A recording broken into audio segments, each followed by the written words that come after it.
If you would like to see this episode before my reaction, head on over to Roosterteeth.com and click on Start Your Free Trial. You can become a first member, and you can get all the benefits of becoming a first member, or you can scroll to the bottom and click on Free Membership.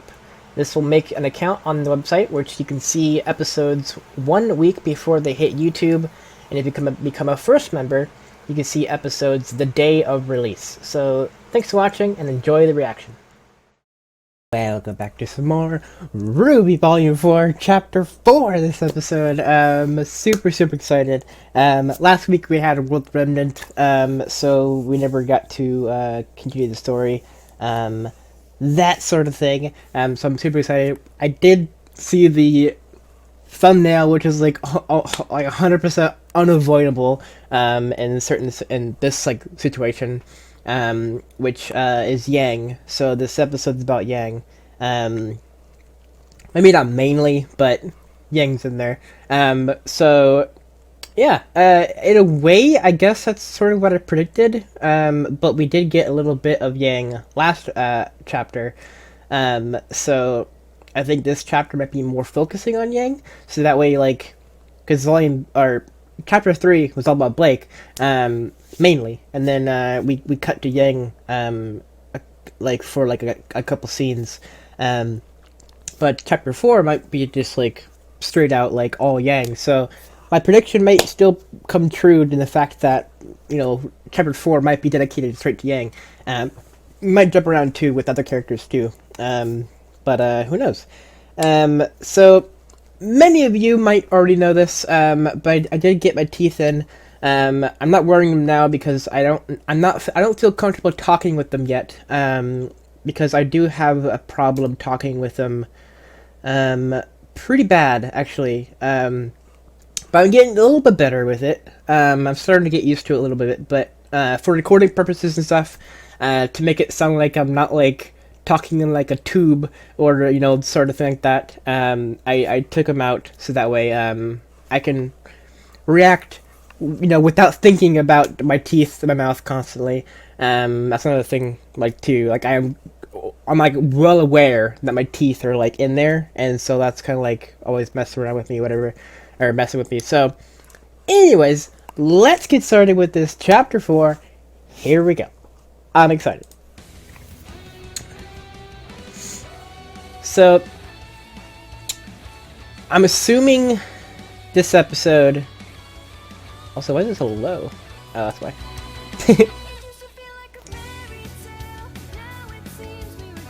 Still seems low. I don't know why. Interesting.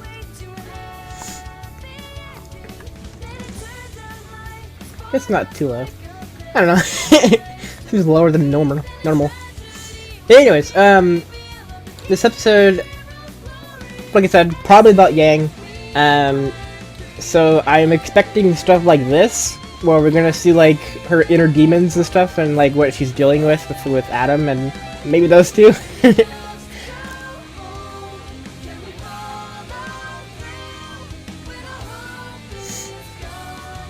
Maybe more about the artifact that Salem mentioned last episode, chapter.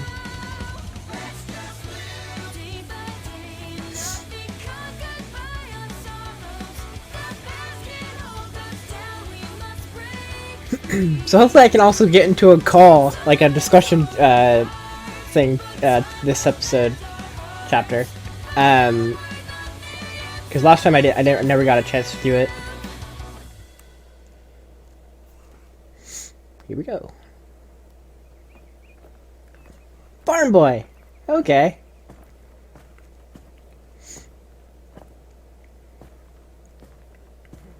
So I'm still holding true to my theory that he's not the maiden, but that's the theory that like everyone's saying, is like he's the maiden.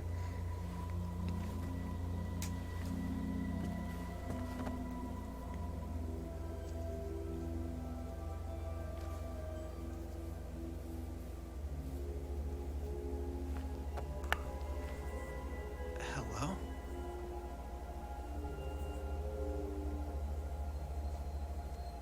Who's he talking to? Hello, I'm Professor Osborne. What? What was that? Oscar, you be careful with those tools.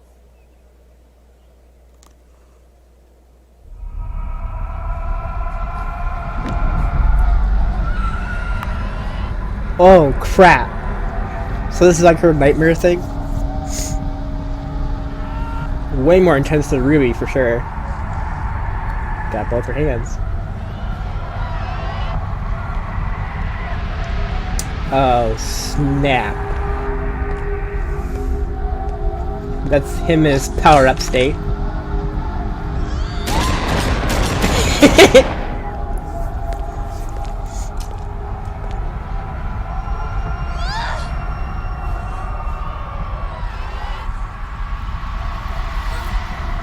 Ooh, that's her thing in the concept art. Her little the cup thing, whatever, that goes over.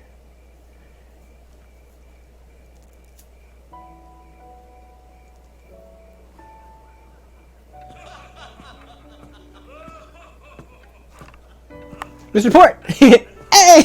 And Ooblik. Wearing a skirt. I was just a TA. I didn't know what to do, so I just left the room to laugh.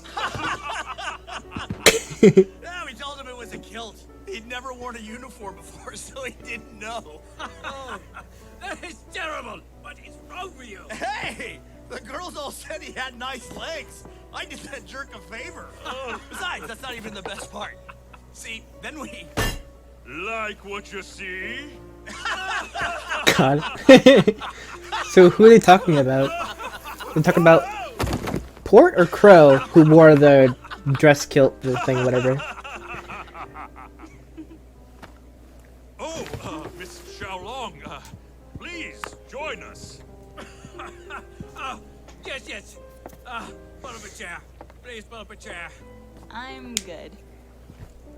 So what are you doing here? Despite popular belief, teachers do have a life outside the classroom. Professor Goodwitch is working round the clock to restore Beacon to its former glory. But Mistral wasn't built in a day, and we all need some rest from time to time. That's Look, funny. we're Mistral not wasn't worried built in a about day. that right now.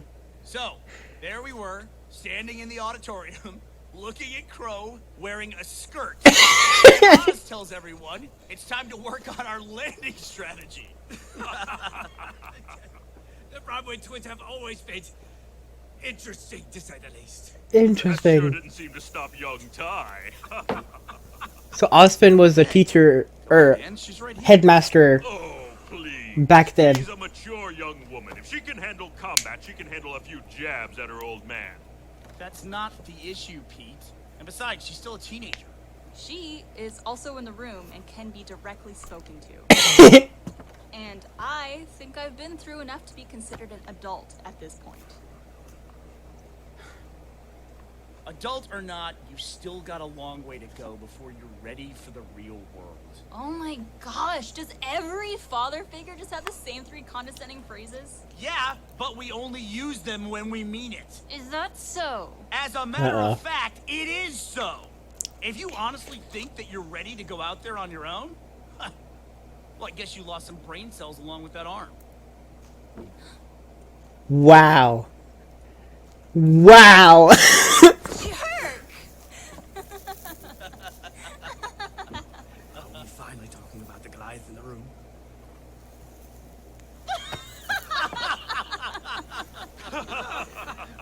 Wow, that was dark. Well, I'm glad she's like Miss Xiaolong joking about it now, I guess. Yang, if you don't mind me asking, why haven't you tried on the arm yet? Oh, yes. A piece of Atlas technology being given out like that is rare indeed. Not to mention the effort it took to deliver it here. It seems a great many people want to see you return to normal. I'm scared. Everyone keeps talking about me getting back to normal, and I appreciate it, but this is normal now. Yep. It's just taking me a while to get used to it. Well, normal is what you make of it. What is that supposed to mean? Do you want me to just pretend like nothing happened? I lost a part of me. A piece of me is gone, and it's never coming back.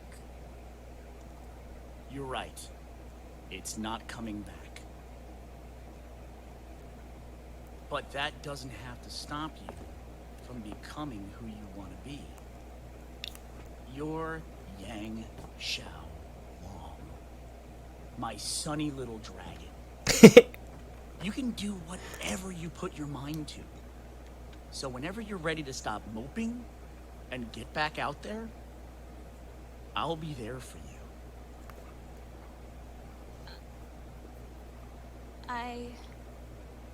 Fear is like any other emotion. It comes and goes. It's all in how you handle it. Even I find myself wrestling with that emotion from time to time. Really? You? He's afraid of mice. They bring on disease and famine! And don't even get me started on their tails. So careless, simply unnatural. I assure you, you're safe. There's no mice here right now. Good night. Yeah, I think she definitely needed that.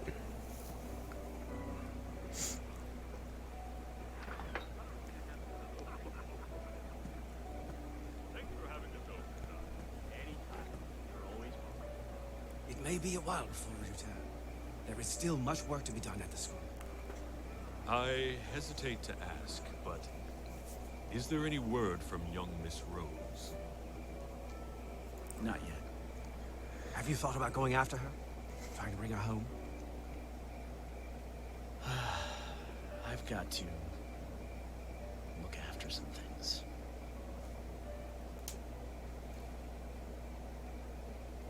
Still worried about Come on, Yang. guys. If we pick up Hey. we can hit the next town before sunset. Assuming it's still there. Of course it'll be there. This one's going to be pretty big. Bana. Egon Bana. It's a well-protected village with a popular inn. Which means no camping in the rain. See? Everything's gonna be fine. You know, we've had a lot of ups and downs, but things could be a lot worse. I really thought we'd see more Grim. As did I. I guess our luck is finally turned And around. Q Grim. To Egon Bana. Bana. She can't say it still. Crow! He's been following him. That's why there's no Grim. Raven! Is that Raven? I'm assuming it is.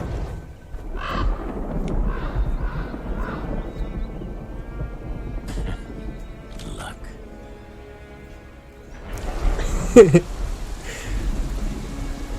This episode's like really freaking like heavy like all throughout, so I apologize for not talking. We had to count. First one was like how many, and she looked around and was like 4.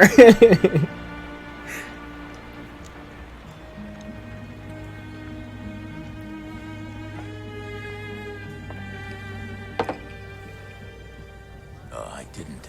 From the woman upstairs. Red eyes. Said you wouldn't mind bottom shelf. Raven! Raven! Thanks. Hope's Raven. But I went ahead and gave you top. Lucky you.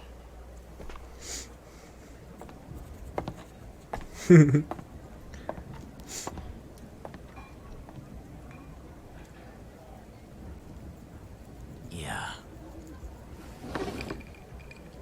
Oh, please be Raven. I want to see her. Yes. Yes. Yes! Hello, Raven. Hello, brother. Oh my god. Raven. Raven's my favorite character.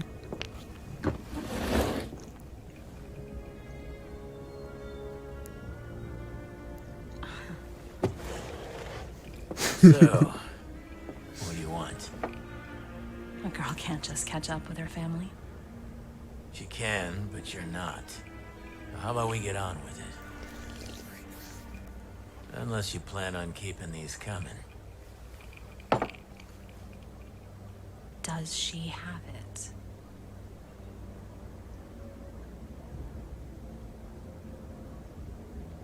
Did you know Yang lost her arm?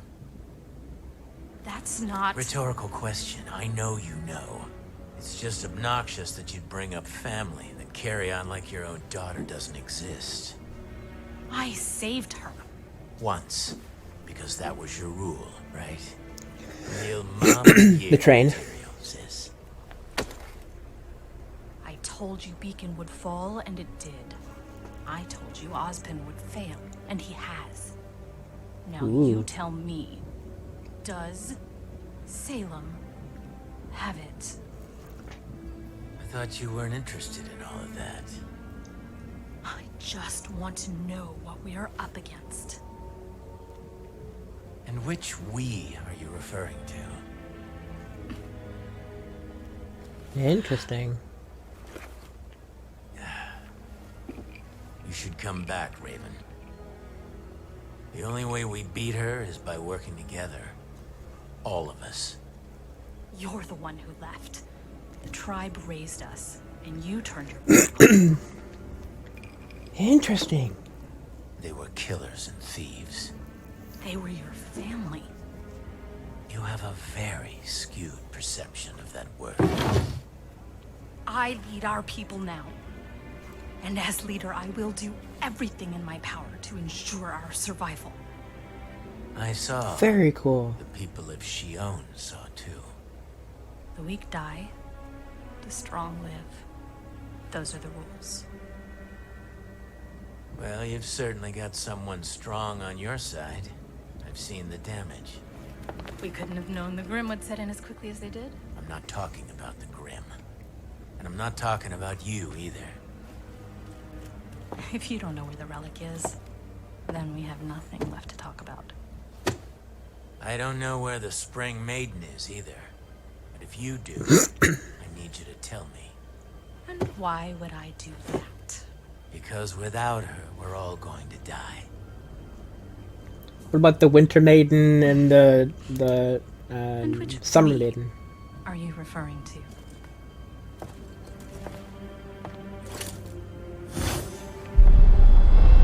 Portal! Oh my god. Yeah, she saw it. That's not good. Make this one a double. That's good. I was expecting him to like be like, well, she can't be alive anymore or something like that. Hey, she's using it. All right, so my theory was wrong. All right, cool. I'm glad I'm wrong about that. Let's get started.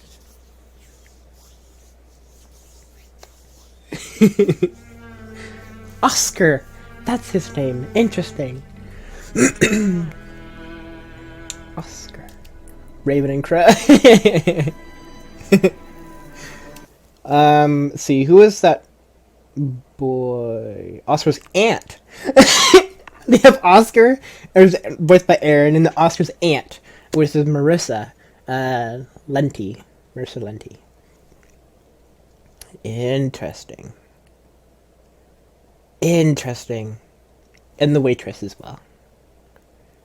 Voiced by Kim. Cool. And of course Raven as Anna. Wait, that's different. Wait. Is that a different name than Volume 2? Shoot. I'll have to go back and remember. Anna Hullum. Interesting. Okay, I'll definitely go look at that after this. There's the waitress.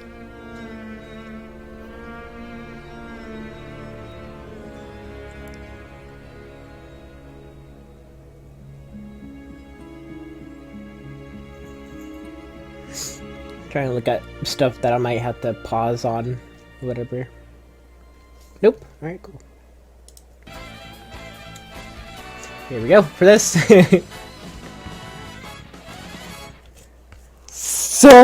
so happy that Raven popped up. Oh my god, so happy. We learned so much from that little conversation. They were raised in a bandit village, the one that attacked Shion, the village that Team Ranger happened upon, and when it was all destroyed and everything. So Raven's group destroyed that, probably just looting it, basically, for supplies, probably. Yeah. Damn, that's really interesting. So she's a leader of their tribe, and they're all bandits, basically. I guess it's all but confirmed that the Raven bird is basically Raven, because it was there. Crow looked at it, it flew away, and then he's like, "Huh," kind of thing. Not luck, whatever. Like saying, but like when Ruby was saying, he's lucky we haven't interacted with any Grimm yet. Oh my god, I'm so happy we have Raven in the show now. So happy! Oh my god, I love Raven to death. I love her outfit. I love her personality. Even though she's like, as the whole RWBY community knows her as the bad mom, I really, really like her. She's really cool. I cannot wait to see more about her. What she does, what her, well, we know her semblance turning into a bird, we know her weapon and all that stuff, but just more about her. I want to know more about her, kind of thing. So we learned that, like, I'm just kind of like going, like, basing up the episode now, but, she is looking for the artifact as well, and I think it's possibly Ozpin's staff is like maybe the very top of it is like the artifact that everyone's trying to talk about, or like, do you have it or does she have it, kind of thing. So yeah. So I'm gonna cut here. Basically, if there is going to be a discussion on this episode, if I can get people in, I will for sure do it. If there's not, then I'll cut back in here with my kind of rundown, just by myself, basically, talking about the episode. So I'm gonna go through this a little bit differently, instead of jumping into a discussion like I normally do each week for RWBY and stuff like that. I might do that again, but for right now, typically no one's around to do anything. So it's just me. So I'm gonna go through the episode, basically talk about my theories and all that stuff. I'm recording this section of the video a couple hours after, I said maybe a couple. It's been like 5 or 6 or 7 hours of that since I recorded the reaction. So I watched the episode roughly about 4 or 5 times. And I've been reading comments and stuff like that on Reddit, as well as comments on the Roosterteeth site as well. So I have a general feel about what people are thinking, and I'll talk about that as we go along. So this is just going to be like a more advanced review, I guess, section of this thing. So basically, the first bit that shows up is Farm Boy. Not surprisingly, everyone still thinks he's the maiden. But the main bit here is, hearing Ozpin's voice, basically. So at first I thought it was a Roosterteeth's take on the mirror from Snow White and the Seven Dwarfs. So it's like, mirror, mirror on the wall kind of thing. I was thinking, my thought process on it was basically Cinder trapped Ozpin in a mirror, and then Ozpin is sort of kind of like in this kind of mirror zone kind of thing. But that wouldn't make sense because Cinder is based on Cinderella, glass slippers, that kind of thing. Basically, the embodiment of Cinderella's story is Cinder. So the mirror on the wall doesn't fit her storyline, kind of thing. It fits Weiss and the butler, the Seven Dwarves. So that theory kind of in my head kind of went away quickly, but that was kind of what I was thinking at first, was maybe Austin was trapped in a mirror. But if you listen to it again, and we'll listen to it real quick right here. Hello, I'm Professor Osborn.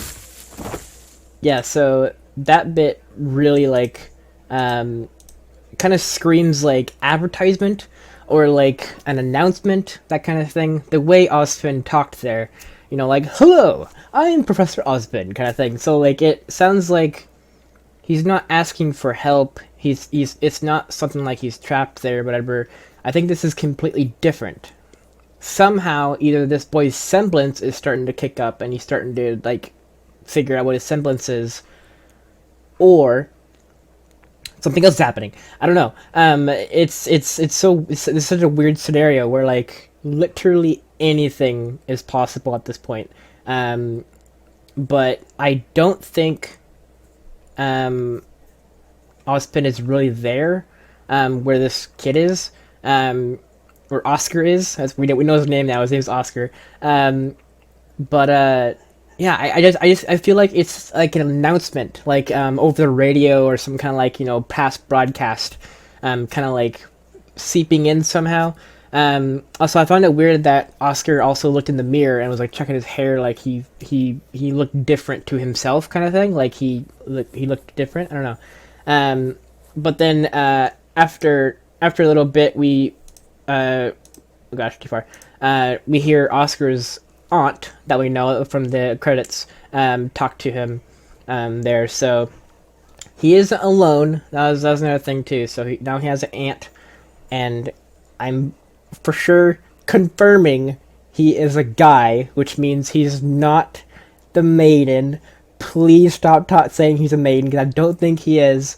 He's a male. Males can't be maidens. Crow said that himself. So, I mean, his eyes are very similar, yes, but, I mean, any other eye in the show is similar in one way or another to the maidens, so you can't just base off eye color. He's a boy working in a barn for his family farm, I think, judging by, like, you know, his aunt's there, kind of thing. So that's my thought process. I could be wrong, and if I am, you know, whatever. So we have the sequence here with Yang kind of fighting her inner demons, kind of thing, showing her. Actually, right here she doesn't have an arm, but she looks down at herself and she has both her arms, like right there, and then later she has her gauntlets, and then she doesn't have her gauntlets anymore, and then I think she's back to no arms, kind of thing, like it's going through the phases. And of course, Adam in her dream is like an unbeatable kind of thing. She can't fight him. There we go, yeah. No gauntlets with one arm. And of course, Adam's, like I said this in my reaction too, Adam's in his power-up state. The last state that she saw him in. Basically, if you don't know what Adam's semblance is, I'm pretty sure it's a semblance. He can take power from any attack whatsoever, and like charge himself up with it, and then kind of sheath it. And that's every time he sheaths his weapon is when he's the most dangerous, because he can just at a whim, you know, unsheath his weapon and like unleash all that power that he charged up since you know you attacked him, basically, and then he can just do like a one-hit attack thing. You saw that in the Black trailer when the giant robot turned into like a giant gun and fired the laser beam at him, and he, you know, blocked it and then sheathed it and then like laughed or whatever, he like giggled or whatever, and then he like, you know, unleashed it, kind of thing, and it just decimated the robot. He did that with at the very end of chapter 3, Blake shot at him, and he blocked it with his sword, and then sheathed it again. That was him charging up from Blake's attack. Blake, like, powered him up a little bit. It wasn't enough to, like, totally just, like, obliterate Yang. It was just enough to rip through her aura, basically. Or just enough damage to, like, enough damage to get past her aura, and then even then further damage to cut right through. So, like I said this before too, but it's in kind of like a dark way. Blake's responsible for Yang missing an arm because she's the one who powered up Adam, and then Adam unleashed that power on Yang. So that's kind of like a dark way of thinking about it. But and I'm sure maybe Blake knows that, and like that's kind of why she felt so betrayed. But yeah. So basically, we have her like waking up again, and then kind of looking around, and oh yeah, she heard the professors in the downstairs, which is very, very cool to see them again. Some people were like furious. I don't know why, but they were furious that these characters don't have a reskin or like a new outfit. When I think that they don't need it. It was only the only people that needed or that got a new outfit were the kids, because it's been like a couple months. So like, Team Ranger's been on the road for so long, they needed new get-ups, whatever. Yang's been, by her in her own house kind of thing, so she can wear anything she wants. Taeyang never needed to change his attire for any reason. So why would they? Kind of thing. Like, I don't know. I can't comprehend the some of the thought processes people have on some weird little things here and there about the show, but I think it's really cool to see them like this again, especially for Yang's purposes, because when they're all talking to each other and everything, the Taeyang and Oobleck and Port, they're all talking like buddies pretty much, and I'm assuming all three of them were in school together. And what Taeyang said before was Ozpin, I think, is what my understanding was, Ozpin was the headmaster when he was in school. So Ozpin's been headmaster for a very long time, which we all knew in a way because he talked about how the Maiden story has been around since he was a kid, and Pyrrha made the remark, "You're not that old, Professor," kind of thing. So it stands to reason that Ozpin's very, very old. So yeah, but yeah, I really did like this kind of like buddy kind of best friend moment here between the three adults here. Talking about Crow also. So yeah, it's very, very cool, and I think Yang really needed this. She really needed kind of like support, not only just from friends, because friends aren't there with her, but she can laugh and she can kind of like unwind with her dad and her teachers, who are there to support her basically. And I'm glad at one point in this scene as well, well, I'm not glad, but I think it was needed that Taeyang kind of went like against Taeyang went against Yang, like kind of like not bashing, I don't know, mentioning her arm was gone, and that was kind of like a big like kind of thing, like why would you say that kind of thing. I think it's actually right here when they mention it. At this point. Yes, this is it right here. Adult or not, you still got a long way to go before you're ready for the real world. I'll let this little bit here play out. Every father figure just have the same three condescending phrases? Yeah, but we only use them when we mean it. Is that so? As a matter of fact, it is so. I love his like, he's like, honestly think you're ready to go out there on your own? Well, I guess you lost some brain cells along with that arm. That was a big moment. That was a huge moment, but she laughed it off. And I think she actually desperately needed that moment. How like I think up until this point, everyone's that has been with her kind of thing has always been mentioning like, "Are you okay? Are you okay? How do you feel?" kind of thing. Never actually flat out mentioning that her arm's gone. And I think her dad kind of like bringing that out on like out of nowhere kind of thing. Everyone's going like, "My God," like like why would you bring that up kind of thing. I think Yang needed that. Basically she needed people to acknowledge that her arm is gone, and a part of her is gone, like she said. And from here on out, she can kind of move on and learn to go without it. But as we know at the very end of this episode, she does actually try on the robot arm, which is very, very cool. I have never personally lost a limb, so I don't personally know what it feels like to lose a limb, but I feel like I know like a little bit about how it feels. I mean, not really, but I've heard a lot of stories and everything about, you know, what people go through, but I personally haven't felt that, so I'm not sure what she's thinking at this moment, that kind of thing. But I can generally feel maybe a little like idea about what's going through her head a little bit, and the fact that she wants to get out there and like do stuff again, kind of thing, go on adventuring maybe.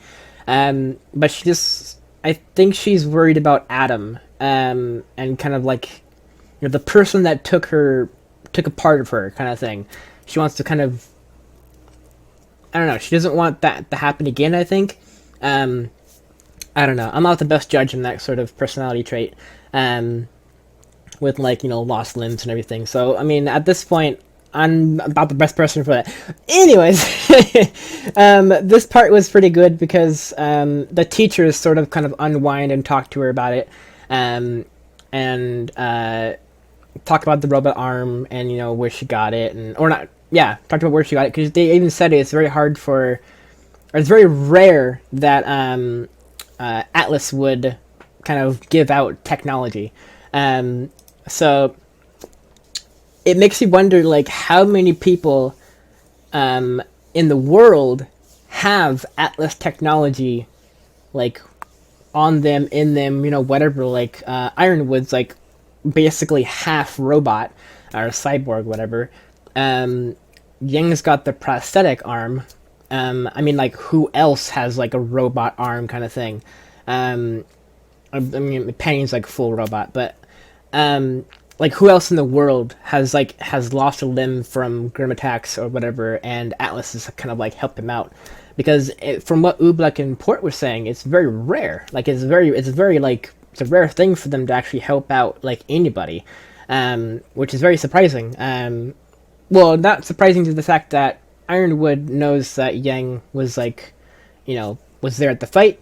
I mean, they never actually said how many people lost their lives, but from all the students that were at the attack at the school there, Yang, I think, was the only one to lose something, besides Pyrrha's death. Pyrrha's death was a big thing, of course, but Yang lived, and only with, like, you know, a loss of an arm. So Atlas can't bring Pyrrha back, basically. I mean, there's theories out there saying they could, but Atlas had to kind of, like, I think, mend fences in a way. But Ironwood was there. He saw Yang and, you know, how powerful she was in the tournament and what she did in the tournament with Mercury, and he had to kind of be the judge and the jury in that whole scenario. But Ironwood, I think, wanted to kind of help Yang out because she lost so much. So he sent her a, you know, state-of-the-art kind of arm, which is very, very cool. And I can't wait to see if Yang can, like, adapt that to her fighting style. Not just having gauntlets on the arm, but having, like, a built-in gauntlet with, like, a big old gun popping out of, like, the top and, like, you know, shooting outward or whatever. Like, I mean, with robot arms, you can do literally anything. So I'm super excited to see what Yang does with her arm, if she does it. I mean, I don't know. I'm still kind of hooked on the promotional art that they put out for Volume 4, with all the new outfits that all the girls have on. The one with Yang is a yellow or orange, whatever, like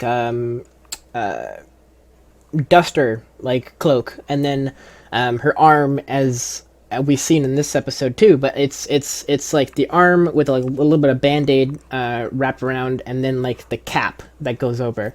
So we've seen that promotional art, and that makes me think that that's going to be her new look, like the cap and everything, and, like, the duster outfit. That's going to be, like, her new look. I don't know. I have that in the back of my mind. That's gonna be, like, the thing. So she's not going to use the robot arm. I don't know. I could be wrong. I really want her to be like a badass, like again. So, having the robot arm will definitely help her out, but it can also kind of it's going to be a process for her definitely to kind of get used to the robot arm and figure out the strengths and weaknesses that she has now. But she still has a semblance, so I'm wondering if the semblance actually affects the robot arm. As you know, her semblance is the more she takes damage, the more powerful she is. But does that power transfer to the robot arm?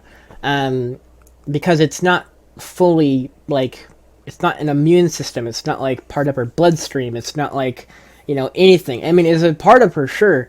It's touching her, at least. But, and I'm sure, like, little things are, like, actually, like, hooked up to her end of her arm so that they shoot, like, her movement is like fluid and everything, kind of attached to the brain.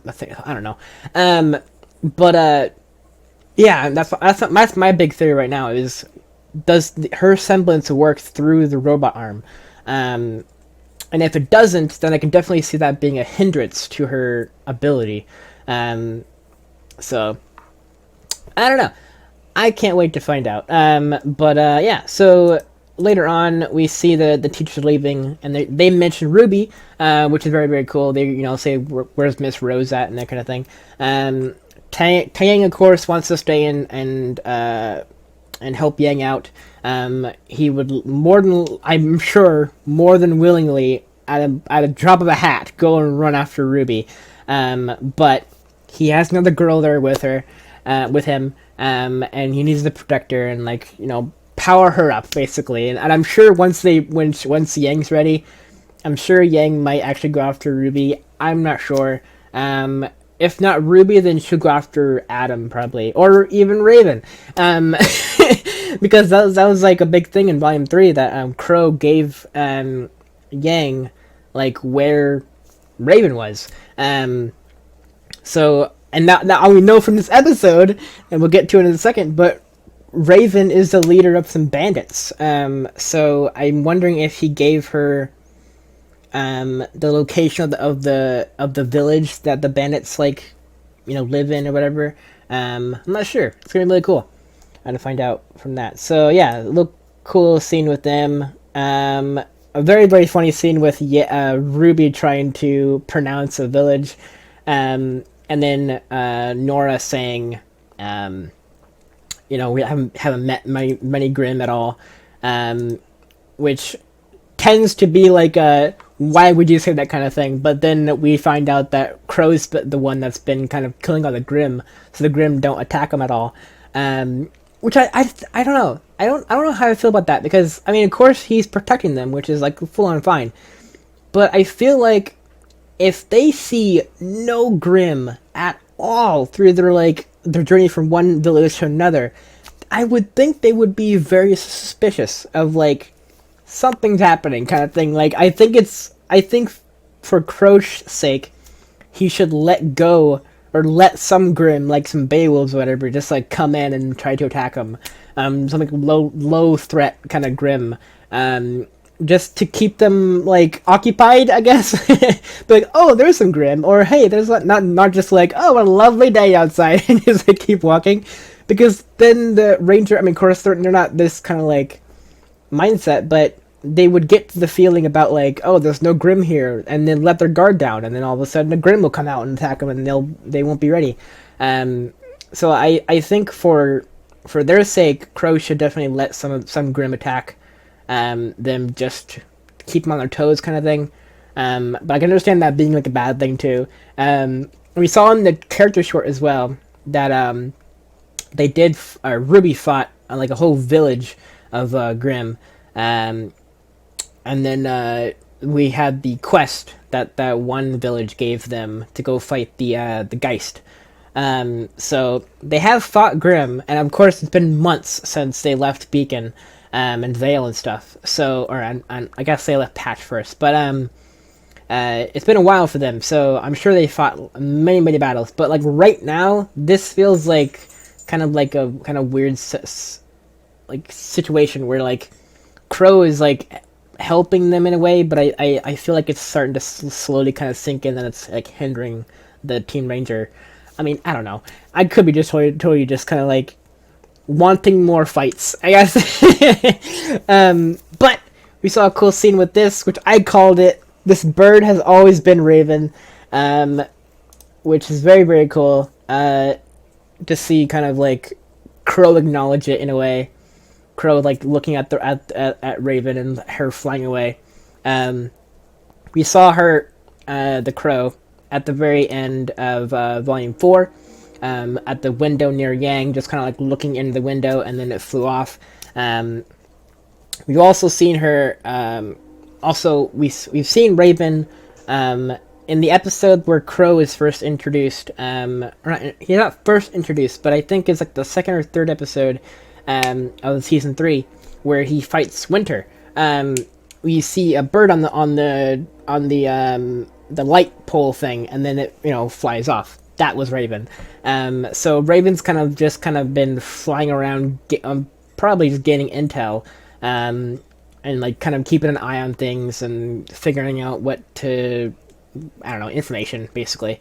But I think here Raven was just kind of figuring out where Crow's at and like maybe wanting to talk with him, which we know she did. But it's very, very cool to see Raven like in full glory. I love Raven so much. This thing was hilarious. Right here, freaking Ruby.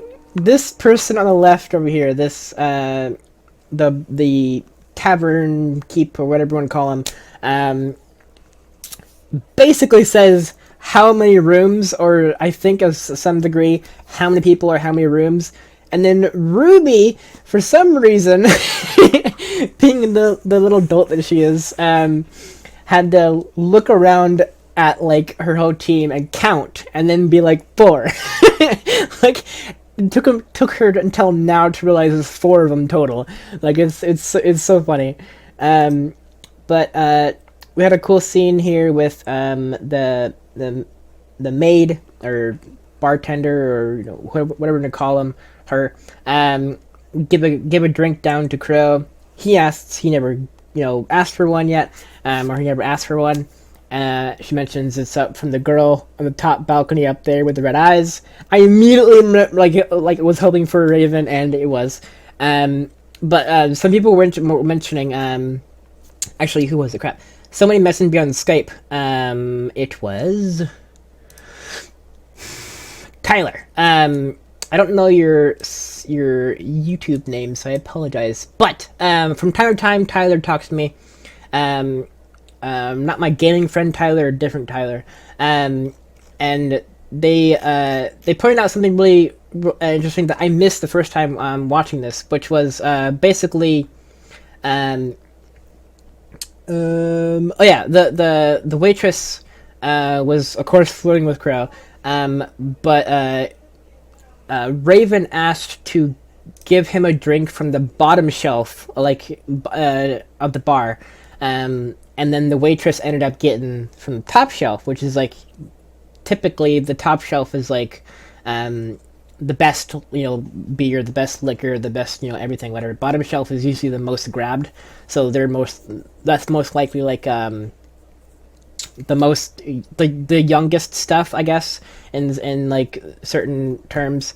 But I missed that the first time when the waitress was talking. But I like her character, and it's sad that sometimes characters that are really likable you never get to see again. So I hope at some point in the future we get to see her again.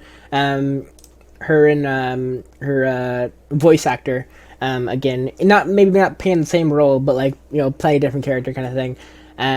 But it was super cool to see Raven up here. I actually got to make, haven't made fully yet, but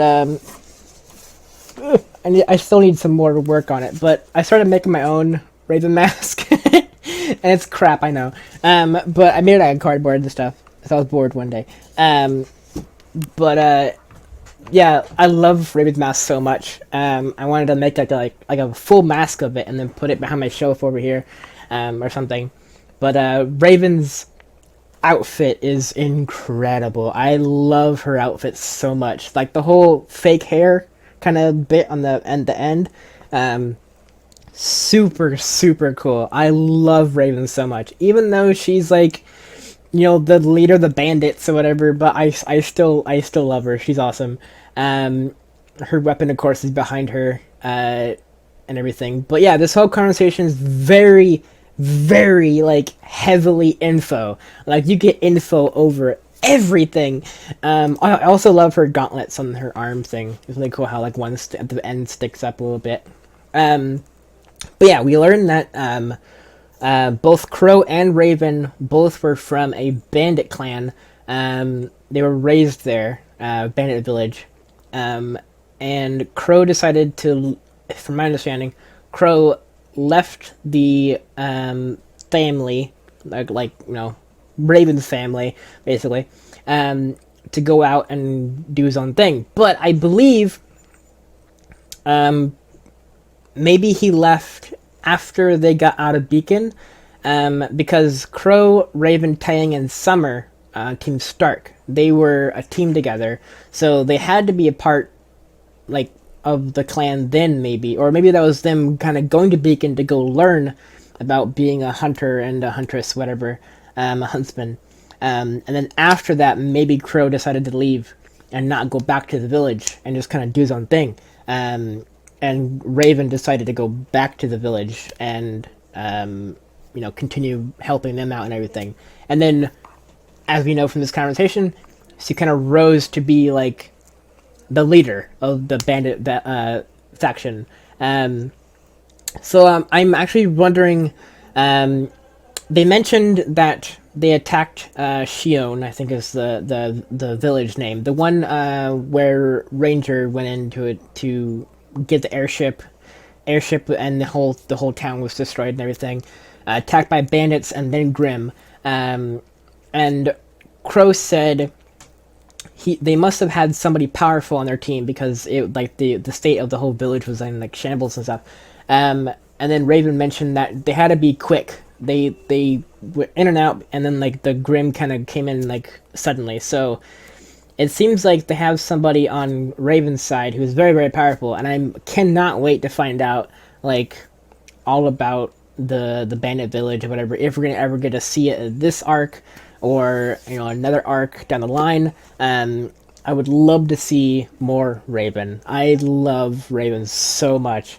Her character design, her attitude, and all stuff like that, so good. Also, the voice actor for Raven. In my reaction, I read off her name. It was Anna, or I think it was Anna Holm. And that, in my back of mind, I was like, oh, that's like, Matt Holm, the leader of Roosterteeth, not a leader, the CEO of Roosterteeth. I recognize the last name, but I didn't want to assume who she was, because I didn't want to say, oh, that's his wife, that's his sister, that's, his, whatever. I didn't want to assume, so I looked it up. It is indeed his wife, Matt's wife, doing the voice for Raven, and she nails it. She is a fantastic voice actor. I love her voice. I love the way her speech kind of brings out the character of Raven. I love that so much. So I cannot wait to see more Raven. I love her design. I love how even her little midriff shirt bit there is sort of like a couple trees and like a mountain. Like it's almost kind of like a mural or like a art on her chest, which is very, very cool. I love her mask, and I would love to know more about her mask and stuff, like why does she wear it, that kind of thing. But at the very end here, we see her open out a portal. She walks through it, of course, and then the waitress like sees it, and I thought at this point that she was going to like be like killed off or something, because Raven is very secretive when it comes to certain things, and hence why they turn to birds whenever they travel, or talk in secret, that kind of thing. So when I saw this, I immediately was worried for the waiter or waitress. I thought she was going to die here, for real. I thought she was going to get attacked by either Raven or Crow. Crow trying to hide Raven's identity or whatever that. But good news, she doesn't die. She's a bit shook up, whatever, and then Crow basically kind of changes the subject and being like, "Can you get me another one?" kind of thing. So I'm happy she didn't die. But I did have that in the back of my mind. I was like, "Oh crap, something's gonna happen here." But here we go. Final bit of the scene, or final scene of the episode. Yang, basically acknowledging that she needs to move on and get stronger, or whatever. Again, I'm not the greatest judge on what her mindset is, but I think that's sort of what she's going for.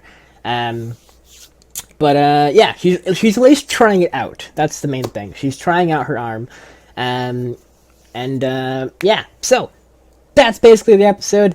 I actually want to real quick make sure that I got I think it's Anna.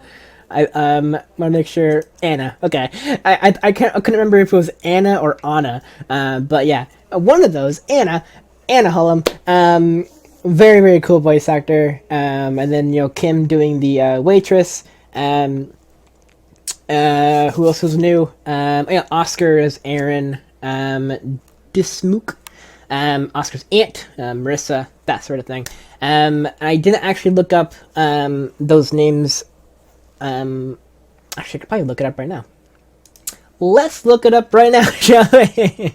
I'll just pop it up over here on the side, and we will look up these names. I think this Aaron is a different Aaron than the one at Roosterteeth. Yes. Okay, so what has he done? So Aaron, he does voices for Full Metal Alchemist. Okay. He is Elric. Oh, snap. Wait, who is he again? Crap, I haven't watched Full Metal Alchemist in a long time. Oh, the brother!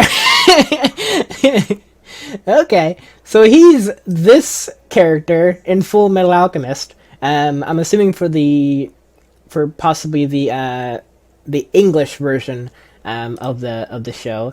That's very cool. Super cool.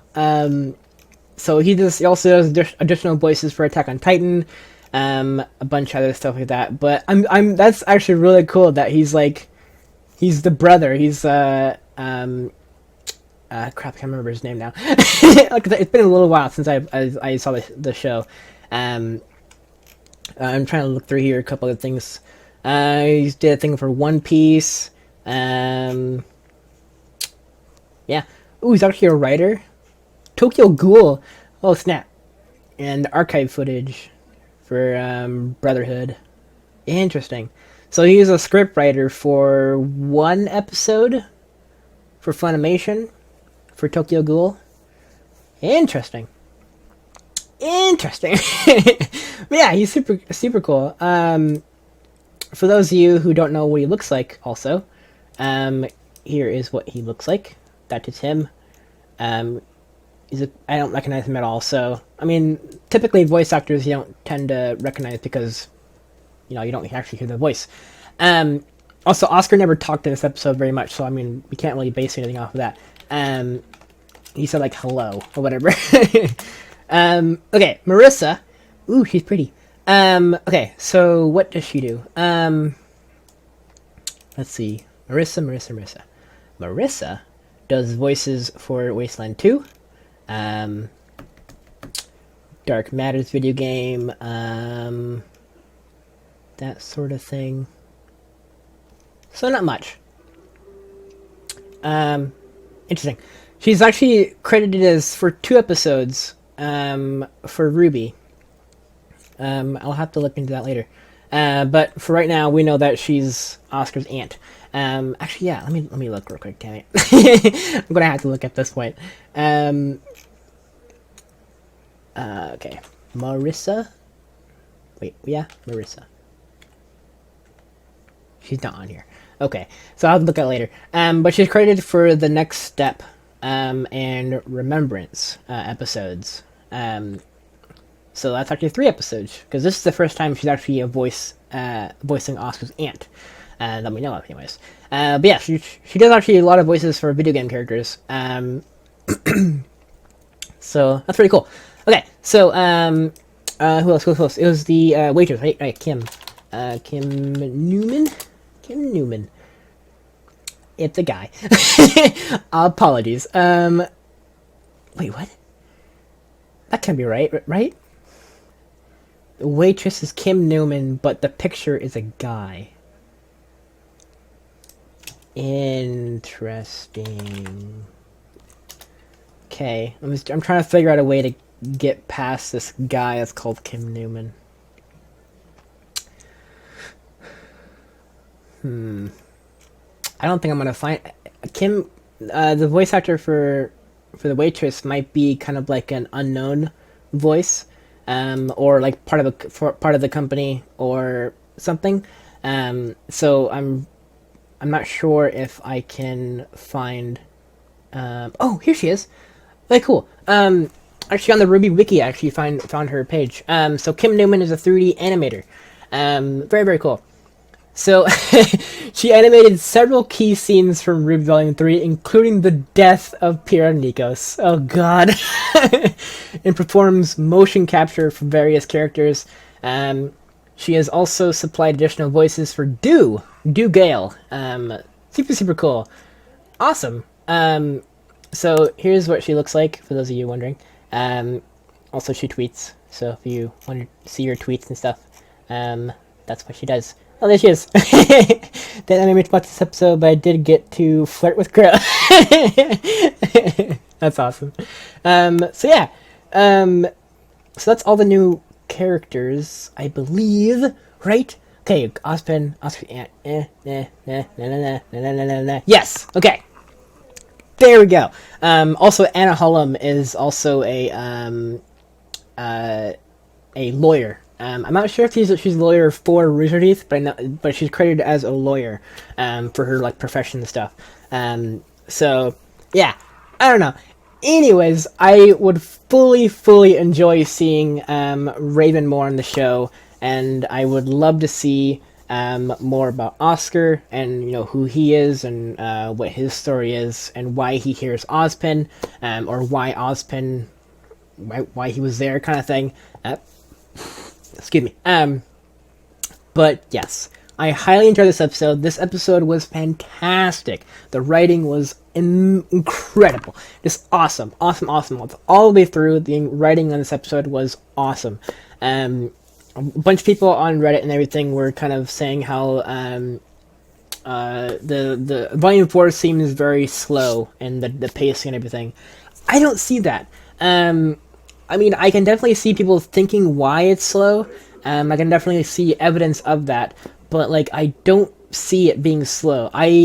Mostly because they were hoping for more fight scenes and stuff, but we got more story and everything. So we saw one fight scene in episode 1. That's it, I think. No, episode 2, right? No. What episode? Yes, episode 1 was the Geist. Yes, episode 1 was the Geist. And then I think that's it for fighting. No, what am I thinking? Blake's battle, episode 3, with the water serpent. Yes, so you had 2 fights. You had the Geist and then the water dragon, Chinese kind of aspect dragon fight. So, I mean, 2 out of 4 episodes had fighting scenes. So I don't know why people are saying it seems slow. But I don't know. It could just be me or whatever. But I don't think it's slow. I think it's like a very, very good pace. Kind of explaining a bunch of things that we always wondered. Yeah. Thank you so much for watching. Tune in next week for chapter 5, hopefully. I don't know their schedule for World of Remnants. If they're gonna do 3 and then World of Remnant and then 3, World of Remnant 3, World of Remnant, whatever. Hopefully that's not the case, but I don't know. Let's just find out next week, shall we? Episode 5, let's hope, next week. Thank you so much for watching, and tune in then. See you, everybody.